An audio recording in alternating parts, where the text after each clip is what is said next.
Hello and good evening, everyone. I am Dr. Aman Khera, and I'm the co-founder of Care for Parents, and I welcome you all to a very interesting topic on healthy oils in diet for elders. We all know that oils are an integral part of our diet, but there are a lot of myths and misconceptions about the use of oils in our diet, especially for the elderly. Some say that oil is not good as it can cause high blood pressure, heart diseases, stroke, etc. So then the question is, should we be using oils in our diet at all? It is also known that oil has a lot of good uses as well as advantages. For example, oil and fats are good for nerves. They are important for absorption of some vitamins. They are a rich source of energy, and also they lubricate the skin, and there are a lot of more uses. So, at one hand, we have disadvantages. On the other hand, we have advantages. So then again, the question arises in our mind, what is to be done? When we go to the market to buy oils, we see a lot of variety of oils. Rice bran oil, olive oil, sunflower oil, kufa rich oil. There's so many oils. Again, that brings a lot of questions and confusions in our mind whether which oil to be used. So how do we get the answers? We ask our friends, relatives. Everyone has their own answers as per their own experience. So which oil should we be using? Now, another third problem is the quantity. How much oil should we use in our diet regularly? कोई कहता है two teaspoons of oil a day is good enough per person. Some say 3 teaspoons. So eventually we do not have any answers, or we have lot of questions in our mind for which we are not sure how to get the answer and what is the right kind of answer. So to remove all these questions, these doubts, today we have invited on this forum dietitian Charu Dua. Charu is a very experienced dietitian. She is a chief consultant nutritionist of Max Hospital, a trained diabetes educator, having more than 23 years of experience as a clinical dietitian. She has also written many books on food and nutrition and a multiple award winner. If I start counting her awards, then I think another 10 minutes will go. So inviting Charu to this session, welcome Charu. Thank you for joining us today and agreeing to help us to discuss about this healthy oils in diet for the elderly. Thank you, Dr. Aman, for inviting me. And मुझे अच्छा लगता है आप लोगों के साथ जुड़ना और आप लोगों की क्वेरीज को हैंडल करना. और thank you care for parents, क्योंकि ये कॉन्सेप्ट ही मुझे बहुत पसंद है. सो पेरेंट्स जनरली नेग्लेक्टेड रहते हैं. सो इस तरह से हम पेरेंट्स की हेल्थ और उनके अपब्रिंगिंग और उनकी डाइट का भी ध्यान रख सकते हैं. So I like the concept that you're working with. Thank you, Charu. Thank you. You were a part of our this webinar once a few months back also, and people did like it. And thank you for giving time again for us. So is my slide visible? Yes, it is. Let me get into. Okay right. So जैसे कि doctor अमन Kheda already बोल चुके हैं, मैं Hindi English दोनों में बोलूंगी. और ऑयल ना एक बहुत कॉम्प्लिकेटेड टॉपिक है. सो इसको समझने के लिए आप लोगों को थोड़ा सा ध्यान देना पड़ेगा. अगर ध्यान नहीं देंगे तो जो सवाल डॉक्टर अमन खेड़ा ने रेस किए हैं वो सवाल बरकरार रहेंगे. ठीक है. जब मैंने डाइटेटिक्स करा था, न्यूट्रिशन पढ़ा था, तो ये एक टफ टॉपिक हुआ करता था समझने में और इसको अच्छे से अपनाने में, है ना. सो हो क्या रहा है कि मीडिया आजकल इतना स्ट्रांग हो गया है और सोशल मीडिया के आने के बाद हो क्या रहा है कि हमें समझ ही नहीं आता कि हम क्या खाएं, क्या ना खाएं, कैसे खाएं, कौन सा ऑयल लें. और मीडिया बहुत बड़े बड़े क्लेम करती है, जैसे डिलीशियस है, कोलेस्ट्रॉल फ्री है. कभी कभी क्लेम करती है कि भैया मैं इटालियन ऑलिव ऑयल हूँ पर आप इसमें जलेबी तल सकते हो. ये भी बोलती है कि भैया मैं नंबर 1 ब्रांड हूँ और खाओगे तो हल्का फील करोगे. ठीक है. मीडिया बोलती है कि भैया मैं नंबर 1 ऑयल हूँ. सो बहुत सारे दावे करती है मीडिया और अलग अलग तरीके के ऑयल्स के बारे में प्रोपेगेंडा क्रिएट करती है, हार्ट अब्जॉर्प्शन करेगी, लोज ऑफ करेगी, बहुत सारे दावे करती है मीडिया, है ना। सो मीडिया तो कहेगी जो उसने कहना है, क्योंकि जो इंडस्ट्री कुछ बनाएगी उसने उसे बेचने के लिए कुछ पॉइंटर्स तो डालेगी ही डालेगी। सो हम एज अ कंज्यूमर हमें क्या करना चाहिए, हमें जरूर सुनना चाहिए, क्योंकि सारे दावे मीडिया के गलत नहीं होते हैं, है ना। हमें सुनना चाहिए, उसके बारे में किसी लर्नर्ड बंदे से जानना चाहिए, जैसे कि आज आप लोग जानेंगे, या उसके बारे में थोड़ा सा पढ़ना चाहिए, और फिर जो हमारी समझ हमें कहे हमें उसे अडेप्ट करना चाहिए। हमें आंख बंद करके चीजों को फॉलो नहीं करना चाहिए। जैसे कोविड में लोगों ने आंख बंद करके काढ़े पीने शुरू कर दिए, जैसे काढ़ा कोविड को ठीक कर देगा, जबकि कहीं पे भी ये दावा नहीं हो रहा था कि काढ़ा कोविड को ठीक कर सकता है, और काढ़ा पीने की भी एक लिमिट होती थी, है ना। सो ऐसे ही ऑयल्स कौन से हमें लेने चाहिए उसके बारे में आज हम बात करेंगे, है ना। हिंदुस्तान पे ना 3 तरह का बर्डन है। एक तरफ तो हिंदुस्तान में कुपोषणता है, गांव है कुछ ऐसे जहां पे लोगों को चावल दाल बेसिक फूड मैक्रोन्यूट्रिएंट्स जिन्हें कहते हैं वो नहीं मिलते हैं। दूसरी तरफ हिंदुस्तान में ओवरवेट और ओबेसिटी बढ़ती जा रही है। और तीसरी चीज माइक्रोन्यूट्रिएंट डेफिशिएंसी हिंदुस्तान में है, अनीमिया।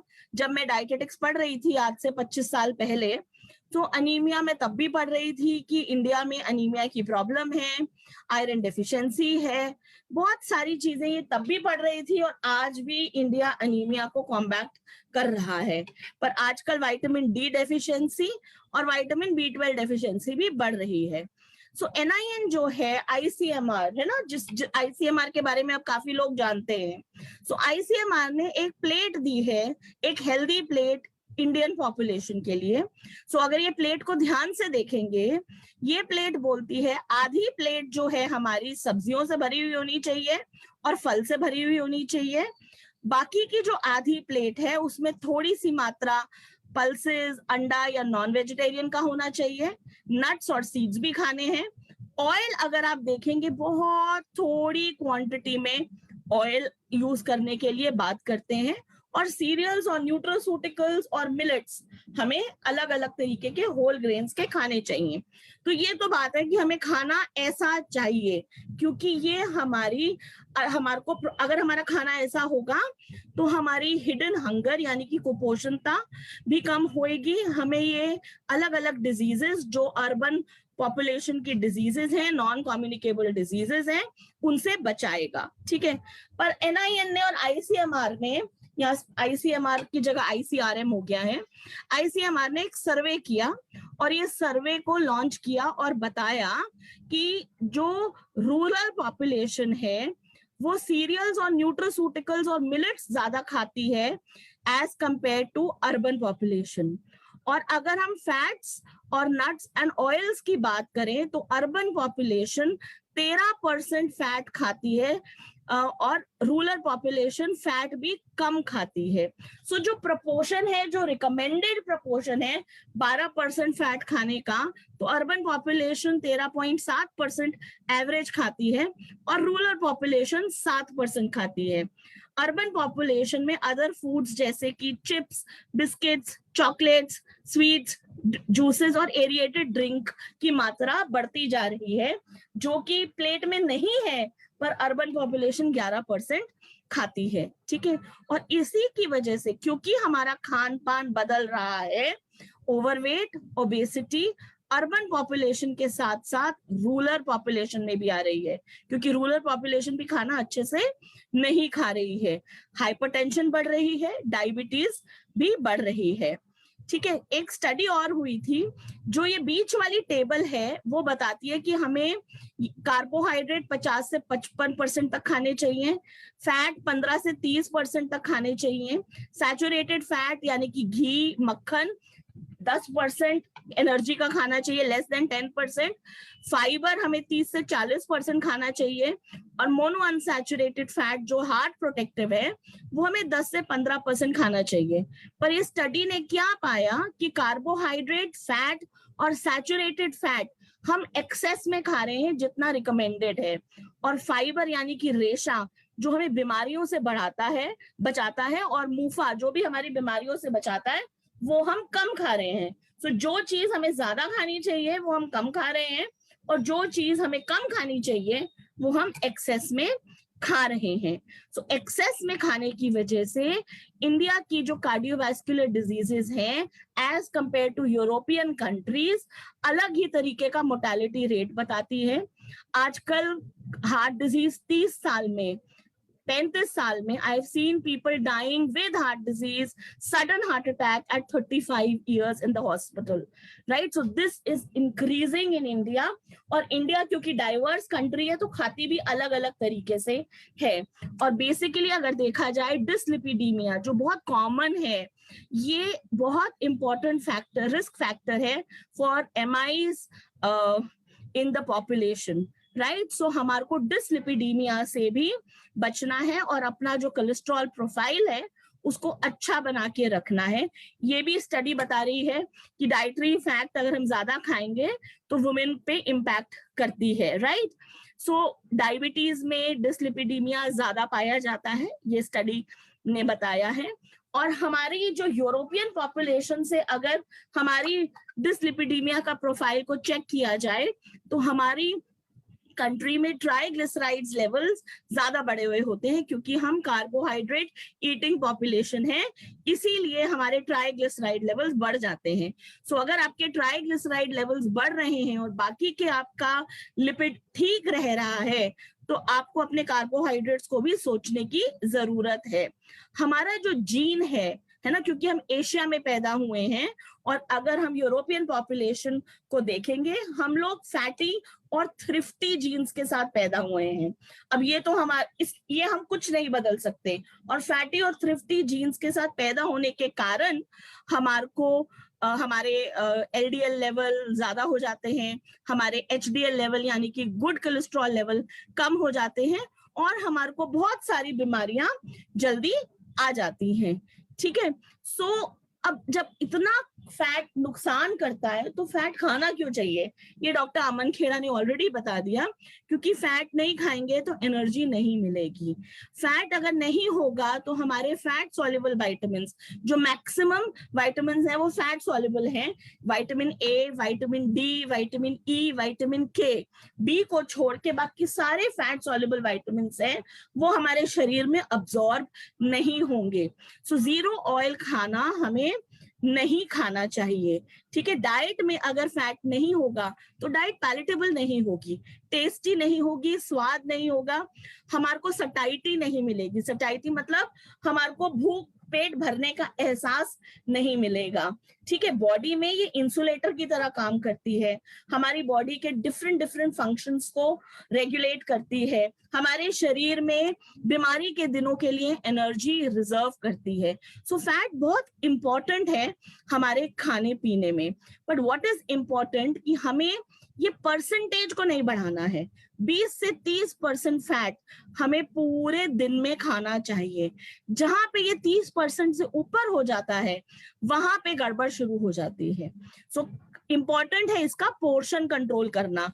अगर हम प्लेट में भी देखें तो प्लेट में भी, और ये 20 से 30% फैट विजिबल होता है और इनविजिबल होता है। विजिबल का मतलब जो हम कुकिंग ऑयल्स, मक्खन, घी ये सब यूज करते हैं, ये विजिबल फैट होता है। इनविजिबल फैट वो होता है जो खाने में होता है, मतलब दालों में भी फैट होता है, आपके गेहूं में भी फैट होता है, आप जो भी चीजें खाते हैं उसमें इनविजिबल फैट होता है। सो ये जो 20 से 30% फैट है ये टोटल फैट है, विजिबल और इनविजिबल को मिला के। और एक हिडन फैट है जो हम भूल जाते हैं, जो प्रोसेस्ड फूड में होता है, जो रेडी टू ईट फूड में होता है, उसको तो हम काउंट ही नहीं करते हैं, राइट? सो आज हम बात करेंगे विजिबल फैट के बारे में, ठीक है? सो विजिबल फैट, पहले विजिबल फैट के बारे में जानने से क्या है कि सेंचुरी से फैट अलग अलग तरीके से, 1980 में हम लोग घी का प्रयोग किया करते थे, डालडा का प्रयोग किया करते थे, फिर धीरे धीरे रिफाइंड ऑयल आना शुरू हुआ, रिफाइंड ऑयल के बाद पूफा, मूफा के बारे में बात होनी शुरू हुई, मोनो अनसैचुरेटेड फैट ने मार्केट को कर लिया, ये रिकमेंडेशंस बदलती गई हैं, और आज हम घी के बारे में भी बात करते हैं कि हमें घी भी खाना चाहिए या नहीं खाना चाहिए। सो फैट कितने तरीके के होते हैं? एक होते हैं सैचुरेटेड फैट। सैचुरेटेड फैट मतलब जो रूम टेम्परेचर पे सॉलिडिफाई हो जाए। घी, नारियल का तेल और मक्खन, ये सारे सैचुरेटेड फैट होते हैं। अनसैचुरेटेड फैट रूम टेम्परेचर पे लिक्विड रहते हैं। रिफाइंड ऑयल, सरसों का तेल, ऑलिव ऑयल, राइस ब्रैन, ये सारे अनसैचुरेटेड फैट होते हैं। अनसैचुरेटेड फैट के भी दो प्रकार हैं, एक है मोनो अनसैचुरेटेड फैट और एक है poly unsaturated fat. Poly unsaturated के भी दो प्रकार हैं, ओमेगा 3 और ओमेगा 6। और ओमेगा 3 पॉली अनसैचुरेटेड में हेल्दी ज्यादा है as compare to omega 6। Omega 6 fat अगर हम ज्यादा खाएंगे तो एक टाइम के बाद वो भी हमें नुकसान करने लगता है। एक फैट इंडस्ट्री ने बनाया है। उन्होंने क्या किया है, ये अनसैचुरेटेड फैट को केमिकल प्रोसेस के थ्रू उसको घी की शेप दी है, जिसको बोलते हैं ट्रांस फैट, यानी कि वनस्पति। पहले डालडा खाते थे ना, डालडा की कढ़ाइयां होती थी हमारे घर में, है ना, सो ट्रांस फैट उसको बोलते हैं। ये ट्रांस फैट जो है ये घी से भी खतरनाक है। सबसे ज्यादा खतरनाक फैट इज ट्रांस फैट। घी तो हम फिर भी कहते हैं कि खा लो, पर ट्रांस फैट से हमेशा बच के रहना चाहिए, क्योंकि यही एक ऐसा तेल है जो आपके अच्छे कोलेस्ट्रॉल यानी कि एचडीएल को भी नुकसान पहुंचा सकता है। बाकी कोई भी तेल एचडीएल को नुकसान नहीं पहुंचाता है, बढ़ाता नहीं है तो कम भी नहीं करता है, पर ट्रांस फैट आपके एचडीएल को नुकसान पहुंचाता है। ठीक है, ये फैट्स के बारे में हम बात कर चुके हैं। सो आज हम पहले यूं करेंगे, हम आप लोग एक एक पेपर पे या अपने दिमाग में या मेरे से बात करते हुए ये सोचो कि आप लोग घर में कितना ऑयल यूज करते हो। सो ये एक एग्जाम्पल है ना, जैसे कि रिफाइंड ऑयल आता है सबके घर में, किसी ने 2 किलो लिया, किसी ने 1 किलो लिया। सो अपने अपने दिमाग में इसको कैलकुलेट करना है आप लोगों ने। सरसों का तेल यूज करते हैं, घी यूज करते हैं, ऑलिव ऑयल यूज करते हैं, मक्खन यूज करते हैं। सो ये एक फैमिली है बेसिकली, जिसने मुझे अपना रिकॉल दिया था तो मैंने लिख लिया। सो ये फैमिली के मेंबर 4.7 kg फैट पूरे महीने में यूज करते हैं, और इनके घर में 3 फैमिली मेंबर्स हैं। तो पर फैमिली 4.7 डिवाइडेड बाय 3 मतलब 1.5 किलो ऑयल ये यूज कर रहे हैं एक इंसान के लिए, है ना। सो अब बात करते हैं जो रिकमेंडेशन है। रिकमेंडेशन जो NIN की तरफ से है, जो नेशनल इंस्टीट्यूट ऑफ न्यूट्रिशन है हैदराबाद में, उन्होंने रिकमेंडेशन दी हुई है कि हमें सैचुरेटेड फैट लेस देन 10% खाना चाहिए, पॉलीसैचुरेटेड 6 से 10% और मोनो अनसैचुरेटेड बाय डिफरेंस खाना चाहिए। ठीक है, सो हमारा खाना लो इन सैचुरेटेड फैट होना चाहिए, बैलेंस ऑफ SFA पूफा मूफा होना चाहिए, और ओमेगा 3 और ओमेगा 6 का रेशियो भी अच्छा होना चाहिए। ठीक है, सो ये एक स्लाइड बताती है कि डिफरेंट टाइप के ऑयल्स हैं। हर ऑयल में किसी ना किसी मात्रा में saturated oil, mono unsaturated oil और पॉली अनसैचुरेटेड ऑयल प्रेजेंट होते हैं।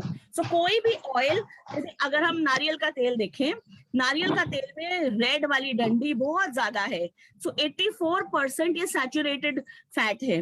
क्योंकि 84% इसमें सैचुरेटेड फैट है, इसीलिए इसको सैचुरेटेड फैट की कैटेगरी में डाल देते हैं। जो ज्यादा होता है उसको उसी हिसाब से डाल देते हैं।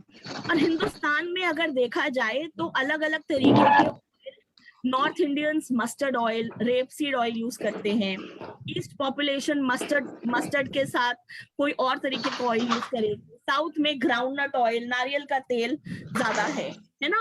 और ट्रेंड्स तो चेंज होते ही रहते हैं, राइट। सो अब हम ऑलिव ऑयल के बारे में थोड़ा सा बात करते हैं। ऑलिव ऑयल सब कहते हैं बहुत अच्छा है ऑलिव ऑयल, है ना। और ऑलिव ऑयल आजकल सब पेशेंट्स जब मेरे क्लिनिक में आते हैं और मैं उनसे उनका डाइट रिकॉल लेती हूँ, तो जो ऑलिव ऑयल लेते हैं ना तो उनकी बॉडी लैंग्वेज ऐसी हो जाती है, हम तो बहुत अच्छा ऑयल यूज कर रहे हैं, राइट। सो हम ऑलिव ऑयल यूज कर रहे हैं। सो ऑलिव ऑयल कौन सा खाना चाहिए, कैसा खाना चाहिए। अब ऑलिव ऑयल के बारे में समझिए जरा। एक्स्ट्रा वर्जिन ऑलिव ऑयल वो ऑलिव ऑयल है जब आप ऑलिव्स को तोड़ते हैं, हैंड पिक करते हैं, और 24 घंटे के अंदर अंदर उसका कोल्ड कंप्रेशन में, गर्मी के बगैर कोल्ड कंप्रेशन में उसका तेल निकाल देते हैं। सो ये ऑलिव ऑयल बहुत रिच रहता है एंटीऑक्सीडेंट्स में और इसकी क्वालिटी बहुत अच्छी रहती है और इसे बोलते हैं एक्स्ट्रा वर्जिन ऑलिव ऑयल, जो आप हीट में नहीं डाल सकते, जिसको आप गर्म नहीं कर सकते। उसके बाद जब दूसरी कंप्रेशन होती है, वो जरूरी नहीं है 24 घंटे में हो या 48 आवर्स में हो, उसको बोलते हैं वर्जिन ऑलिव ऑयल। उसके बाद जो तीसरी प्रेसिंग होती है उसको बोलते हैं प्योर रिफाइंड या pomace olive oil. Indian market में खास तौर से तीसरा या चौथा extract pomace olive oil is being circulated in India. So if you're using that pomace olive oil, it is an extra refined olive oil और इसके antioxidants कम हो चुके हैं और फिर भी ये उतना heat resistant नहीं है as compared to other oils which are available in your land. ठीक है, so ये तो कहानी थी हमारे ऑलिव ऑयल की। अब इंडियन ऑयल्स के बारे में बात करते हैं। इंडियन की कुकिंग कैसी होती है? हम बॉइलिंग करते हैं, रोस्टिंग करते हैं, डीप फ्राइंग करते हैं, स्टर फ्राइंग करते हैं, स्टीमिंग करते हैं। कहने का मतलब ये है कि हमारा जो खाना बनाने का तरीका है, oil is the first step. सबसे पहला स्टेप है कढ़ाई में तेल डालो, राइट। सो पहले स्टेप से लेके आखिरी स्टेप तक ऑयल काफी देर तक हीट बर्दाश्त करता है। कम से कम टेम्परेचर 120 और 130 डिग्री सेंटीग्रेड जाता है। और जब हम डीप फ्राइंग करते हैं तो टेम्परेचर जो है वो 150 डिग्री सेंटीग्रेड तक चला जाता है। ये बेसिक मैकेनिज्म है। डीप फ्राइंग करने से तेल में बहुत सारे चेंजेस होते हैं। जब हम ऑयल को डीप फ्राई करते हैं तो बहुत सारे चेंजेस होते हैं। ये एक केमिकल रिएक्शन होता है और बेसिकली ऑक्सीडेशन हो जाती है। और फ्राइंग क्या करती है, आपके तेल को हवा से, ह्यूमिडिटी से, एटमॉस्फेरिक ऑक्सीजन से मिक्स करती है और एक प्रोसेस जिसे बोलते हैं ऑक्सीडेशन, ऑक्सीडाइज कर देती है आपके तेल को।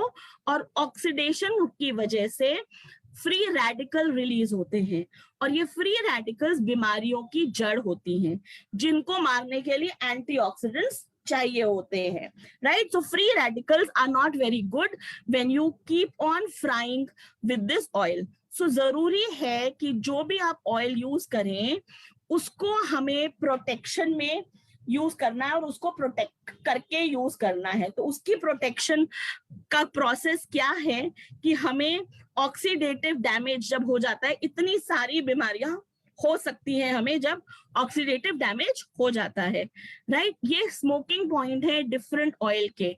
सो अगर आप ऑलिव ऑयल का स्मोकिंग पॉइंट देखेंगे तो सबसे कम है as compare to other olive oil, other oils that I have shown.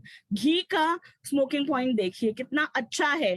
So actually देखा जाए ghee is one of the best medium for frying, but because it is costly we are not able to do that and it is not practical, right? So जब हमारा oil extra fry हो जाए तो antioxidants is the solution, जैसे मैंने आपको बोला। सो कुछ तो एंटीऑक्सीडेंट्स तेल में नेचुरली प्रेजेंट होते हैं, पर ये फ्राइंग के प्रोसेस को उतना नहीं बचा पाते। तो इंडस्ट्री ने आजकल कुछ तेल मार्केट में आ रहे हैं जो आप एंटीऑक्सीडेंट रिच तेल ले सकते हैं। They are fortifying the oils with antioxidants and they are blending the oils. और एंटीऑक्सीडेंट्स बेसिकली फ्राइंग वाले तेल में हेल्प करते हैं। अगर जो तेल एंटीऑक्सीडेंट रिच है, so it helps to withstand frying. आपकी जो शेल्फ लाइफ है और आपका जो एटमॉस्फेरिक ऑक्सीजन है उससे आपको बचाता है, राइट। सो एंटीऑक्सीडेंट्स जैसे मैंने बताया is one of the solution. Other solution is blended oils. So there is a blend of oils. There are companies, we are mixing two oils together so that you get the balance of PUFA, MUFA और आपको मिले। तो एक blend market में जो available है वो है safflower oil का और rice bran oil का, जो आप जिसमें एंटीऑक्सीडेंट्स भी हैं और आपको NIN ने जो रिकमेंडेशन दी है उसके हिसाब से ये तेल बना हुआ है। तो आप मार्केट में जाके ब्लेंडेड ऑयल भी खरीद सकते हैं, आपको अलग अलग तेल लेने की जरूरत नहीं पड़ेगी, राइट। सो कुछ रिसर्च हुई थी इस ब्लेंडिंग ऑयल में और इनको फ्राइंग टेम्परेचर पे डाला गया तो पता चला ये जो ब्लेंडिंग ऑयल है इसमें फ्री रेडिकल जनरेशन कम हुई थी as compare to other oils, और ऑक्सीडेशन भी कम हुई थी as compare to other oils. पर सवाल ये है कि अगर हम ब्लेंडेड ऑयल नहीं लेना चाहते हैं और अगर वो महंगा है, क्योंकि इंडस्ट्री ने अभी लॉन्च किया है पर इस पे अभी रिसर्च और होनी बाकी है, तो राइट कॉम्बिनेशन क्या है? राइस ब्रान ऑयल अगर आप सरसों के तेल के साथ लेते हैं और एक मुट्ठी नट्स और सीड्स लेते हैं, आपको पूरा जो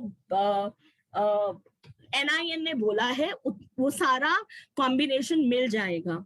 60-65 इयर्स के बाद हम घी लेने से भी मना नहीं करते हैं।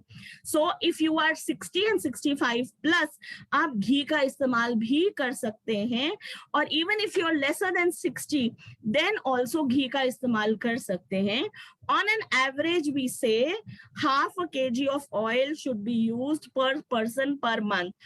पर अगर कोई अंडरवेट है या अगर कोई बच्चा है तो ये रिकमेंडेशन, या जिसे की एक्टिविटी पैटर्न ज्यादा है या एथलीट है तो ये हाफ अ केजी से बढ़ भी जाता है, और अगर कोई ओबीस है तो हाफ अ केजी से थोड़ा हम कम भी कर लेते हैं। So a combination of rice bran oil, mustard oil या सोयाबीन ऑयल और rice bran oil will give you everything, MUFA PUFA सब कुछ देगा। सो अगर 3 चम्मच तेल आपने खाना है, 3 से 4 चम्मच तेल एक दिन में, तो 1 चम्मच 3/4 से 1 चम्मच घी या मक्खन हो सकता है, और बाकी can be rice bran and सरसों का तेल। यू शुड, आपको एक थंब रूल याद रखना है कि हमें अपने लैंड का खाना खाना है, जो हमारे देश में बनता है, जो हमारी लैंड पे बनता है, हमें वो खाना खाना है, हमें दूसरों की लैंड का खाना नहीं खाना है। ऑलिव ऑयल अगर खाना है एक्स्ट्रा वर्जिन खाएं, सैलेड में डालें, अलग अलग चीजों में आप डाल के खा सकते हैं। सो ये एक पिरामिड है, फैट पिरामिड है, जो ये कहता है कि 15% मूफा, 10% पूफा, लेस देन 7% सैचुरेटेड फैट, और ट्रांस फैट्स जो हमें बिल्कुल भी नहीं खाने चाहिए। और ट्रांस फैट्स आपके बेकरी प्रोडक्ट्स में, छोले भटूरों में, समोसों में हो सकते हैं। क्यों? क्योंकि जो ये समोसे तलते हैं वो उसी कढ़ाई के जो घी होता है उसी को टॉप अप करते रहते हैं। सो जब आप फ्राइंग वाले ऑयल में नया तेल डालोगे तो ऑलरेडी तेल में ऑक्सीडेशन हो चुकी है, फ्री रेडिकल जनरेशन हो चुका है, तो जो साफ तेल डलेगा वो भी खराब हो जाएगा। सो जब हम फ्राई करें तो हमें कुछ नियम फॉलो करने होते हैं, राइट। सो क्या नियम है फ्राइंग के? पहले मैं फ्राइंग के नियम बता देती हूँ। जब भी फ्राई करें तो आपको वेजिटेबल ऑयल यूज करना चाहिए। पहली बात, आपको आइडियल कुकिंग ऑयल एक ही बारी यूज करना चाहिए फ्राइंग के लिए, बारी बारी वो ऑयल फ्राइंग के लिए यूज नहीं करना चाहिए। एक बारी जब आपने फ्राइंग के लिए ऑयल यूज किया, उस ऑयल को 2 दिन में कंज्यूम करें। आयरन के बर्तन में फ्राइंग ना करें, और फ्राई करने के बाद अगर उसमें कुछ पार्टिकल्स हैं तो उसको इमीडिएटली निकालें या छान लें और स्टील के बर्तन में स्टोर करें। ये बहुत जरूरी है, ठीक है। स्टोरेज के लिए भी कुछ गाइडलाइंस हैं, क्योंकि अगर हम ऑयल अच्छे से स्टोर नहीं करेंगे तो ऑक्सीडेशन प्रोसेस चालू रहेगा। सो धूप से तेल को बचा के रखें, ज्यादा देर तक हीट पे मत रखें तेल को, क्योंकि उससे क्या होगा कि आपका तेल डिटोरेट हो जाएगा। और ऑयल को फ्रेश एयर के साथ ज्यादा कांटेक्ट ना दें। सो कई लोग जो 15-15 किलो टिन लेके रख लेते हैं, that is not a very good idea, because you will open that tin multiple times and there is going to be lot of gap and lot of air as the tin reduces, so that also spoils your oil. So if you are a family like today, 1 litre का packet is really important. आप अपने tins को tight cap में fit करके रखें, और containers glass के हों और स्टेनलेस स्टील के हों, प्लास्टिक के कंटेनर्स ना हो, विंडो के पास ना करें, रखें और ऑयल को स्ट्रेन करें, right. So that is very very important. जब आपका तेल डार्क हो जाए और थोड़ा सा स्मेल करे या थिक हो जाए या फ्रॉथ या फोम बनाए, ये खास तौर से नोटिस कीजिए जब आप समोसे लेने जाते हैं या ब्रेड पकौड़े लेने जाते हैं, जब आपको दिखता है, अगर आपको दिखे कि कोई तेल ऐसा है, so don't buy those things from that market. Last में मैं बोलना चाहूंगी, क्वालिटी भी तेल की इंपॉर्टेंट है, क्वांटिटी भी इंपॉर्टेंट है। रोटेशन हमेशा रिकमेंड करी है एनआईएन ने, तो रोटेशन से ऑयल बदलते रहे। राइस ब्रान और सरसों का तेल का combination is very important. Oil पे रैशनिंग करें, 500 ml एक महीने के लिए एक बंदे, और न्यूट्रिशन को लूज करता है। और say no to trans fats, that is very very important. तो आई होप मैंने कुछ जस्टिफिकेशन करी है ऑयल के बारे में, आपको कुछ समझ आया है। अगर आपके सवाल है तो आप पूछ सकते हैं।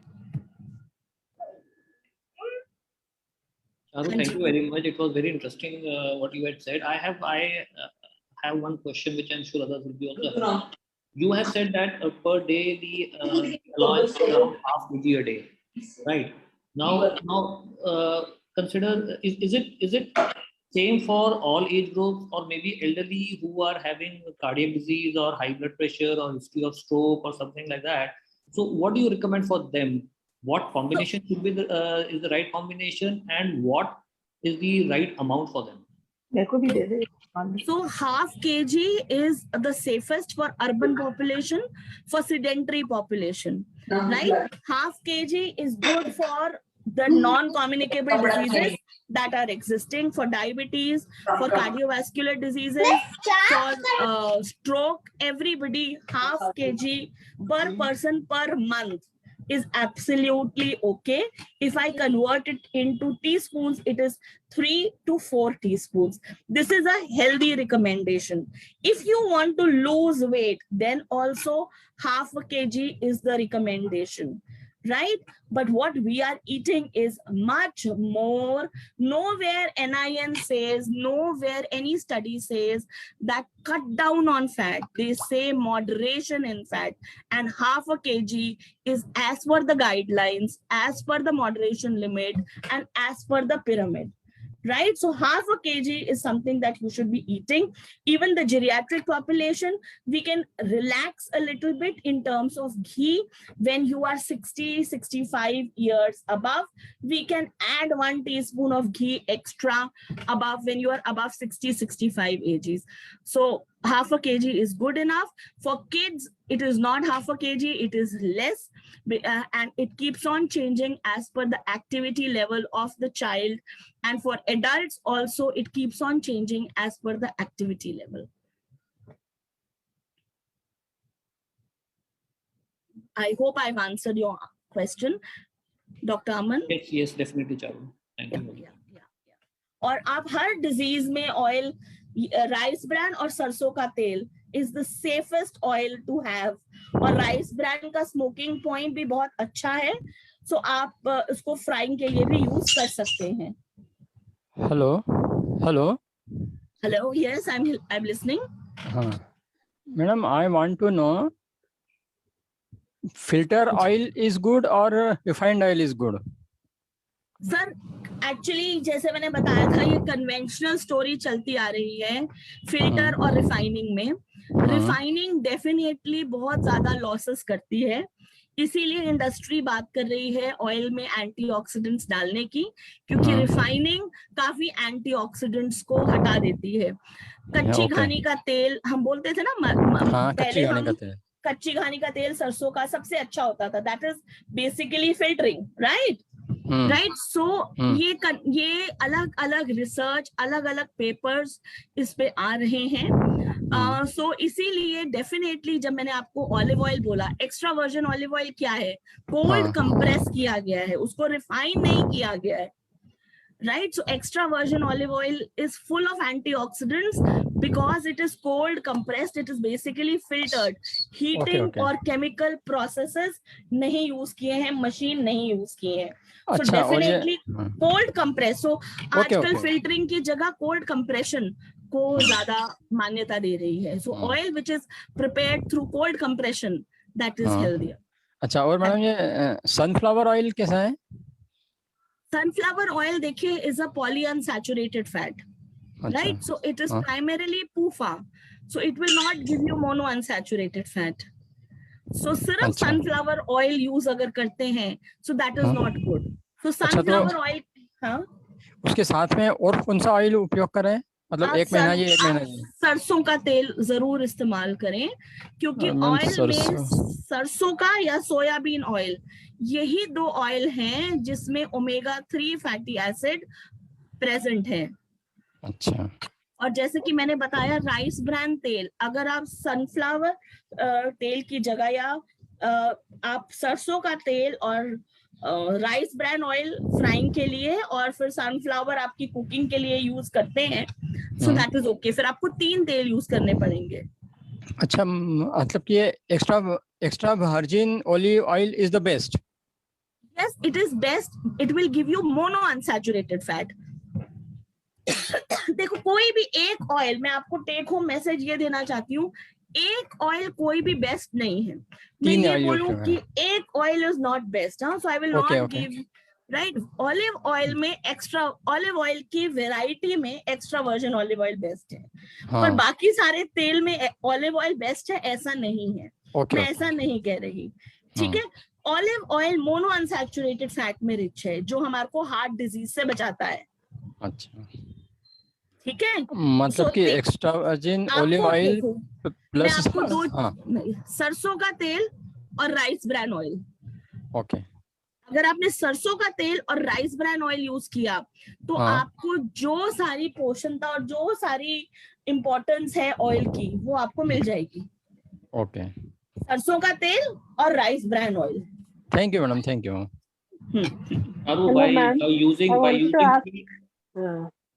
Actually, we are from South, so we don't use mustard oil. So we are using sesame oil. Sesame oil. How is that? Yeah, that is also good. That is also very nice. That also has omega 3. You can use that. You can use that and reduce the use of coconut oil. I would not say not to use coconut oil, but reduce. No, we sparingly use. Yeah, that's okay. If you're using it sparingly, that's absolutely okay. Charu, when you say that you have to use a combination of 2 or 3 oils, that means for some time you use one particular oil and then for some time you use the other oil. Is that okay? So जब combination की बात हम कर रहे हैं तो हम क्या कर सकते हैं कि lunch एक oil में बना लें, dinner दूसरे oil में बना लें. That is one way of using it. Other way of using it, one week we are using X oil, the other week we are using Y oil. Right, but we should not be mixing the 2 oil. ये हम ये नहीं कर सकते कि सरसों का तेल और राइस ब्रान ऑयल को मिक्स करके यूज करें. नहीं, ऐसा नहीं करना. एक सब्जी एक तेल में बन गई, दूसरी सब्जी दूसरी तेल में बन गई, सो साथ साथ चल रहे हैं. राइट. अब जैसे हम लोग क्या करते हैं, जब पेशेंट्स आते हैं ना, तो वो बोलते हैं रोटेशन से वो ऑयल यूज करते हैं. डेफिनेटली रोटेशन से ऑयल यूज करना चाहिए, पर वो क्या करते हैं कि एक बारी वो फॉर्च्यून ले आए, एक बारी वो सफोला ले आए, एक बारी वो किसी और कंपनी का ऑयल ले आए, और अल्टीमेटली जो ऑयल की क्वालिटी है वो तो सोया ही रहती है. सो आपने ब्रांड बदल दिया है पर ऑयल की क्वालिटी नहीं बदली है. सो इम्पोर्टेंट ये है कि आपको ऑयल की क्वालिटी बदलनी है.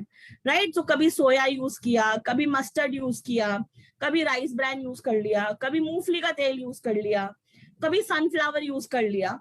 सो आपको क्वालिटी भी बदलनी है.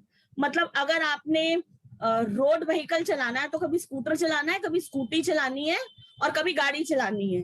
जरूरी नहीं है कि सिर्फ 2 पहियों वाली चलानी है. कभी ऐसा नहीं करना है कि मारुति चलाई, मतलब 4 पहियों में कभी मारुति चलाई, कभी ब्रीजा चलाई, ऐसा नहीं करना है. You have to change the quality of the road vehicle also. Similarly you have to change the quality of the oil. ठीक है. I hope Dr. Aman, मैंने definitely yeah. Yeah. Any other question? Okay, Charu, tell me one thing. Suppose today, in today's session, whatever we have discussed, suppose we need 3 takeaway points. What do you suggest would be the 3 takeaway points for today? Okay, so 3 takeaway points would be rotation of oils. Number 1, right? Second, आधा kilo oil per person per kg per month.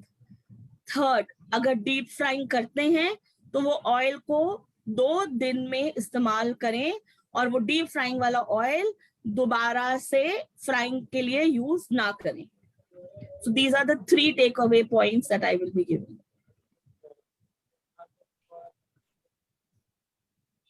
Right, very interesting. I think these 3 takeaway points everybody should make use of in their normal cooking.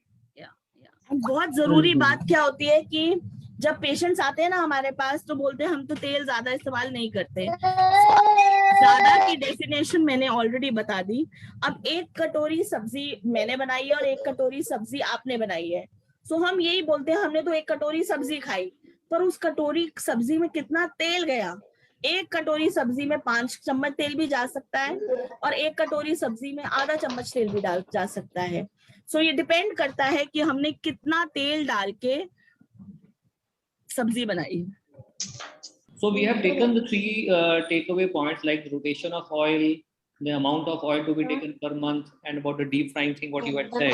So I am sure that it will be very useful for everybody.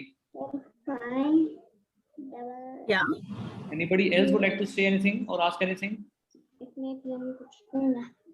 समझ में एकदम. Okay, Charu, it was very nice talking to you and listening all about your giving your knowledge about the oils, and I'm sure people would have liked it and enjoyed it. Thank you so much, everybody. Thank you for joining. Thank you, sir. Thank you, madam. Thank you. Thank you.